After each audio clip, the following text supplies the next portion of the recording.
Je continue mon étude de Rudyard, qui est effectivement peut-être pas très fair, très correct, sur le plan de la compréhension de son système, mais je l'aborde au niveau de ses fondements. Ou plus exactement, je lui reproche d'avoir validé un certain nombre de postulats, alors que par ailleurs il réfléchit sur la conception de l'astrologie, l'interprétation de l'astrologie, mais finalement il bâtisse là sur des fondations qu'il n'a pas vérifiées, qu'il n'a pas validées. C'est ça son problème. Souvent comme ça.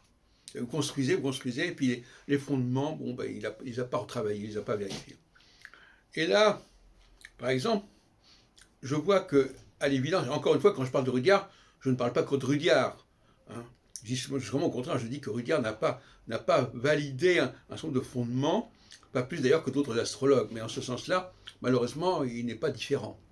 Quels que soient les efforts qu'il ait pu faire par ailleurs, déjà, si à la base, il y a un défaut de construction, c'est embêtant. Donc, je voudrais vous parler de sa conception organique du système solaire. Et ce mot organique, il faut l'employer au sens plein du terme. C'est-à-dire qu'on a l'impression qu'il compare le système solaire au corps humain.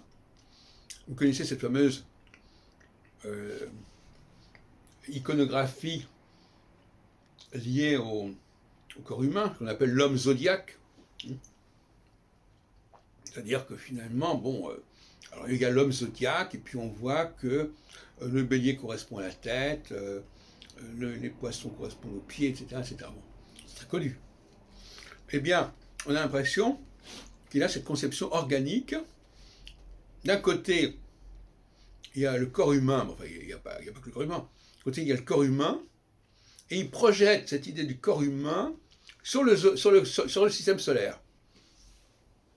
Et effectivement, dans le système solaire, en effet, il y a des planètes, et ces planètes auraient des fonctions, toutes proportions gardées, comparables à celles que ont nos différents organes dans notre corps physique. Voilà.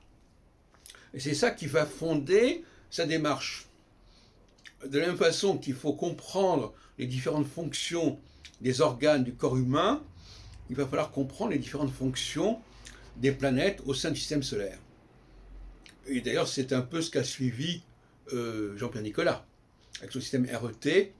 Hein, il essaie de considérer le système solaire comme un tout, et il essaie de décoder, de décrypter le système solaire pour déterminer la signification de chaque facteur par le système représentation, existence, transcendance, avec 3 groupes de planètes. Bon, Rudyard propose aussi de découper le zodiaque, le système solaire en un certain nombre de groupes de planètes, Mercure, Vénus, enfin je sais pas, comme ça, je n'ai pas en tête, enfin, voilà, il combine 2 par 2, Jupiter et Saturne,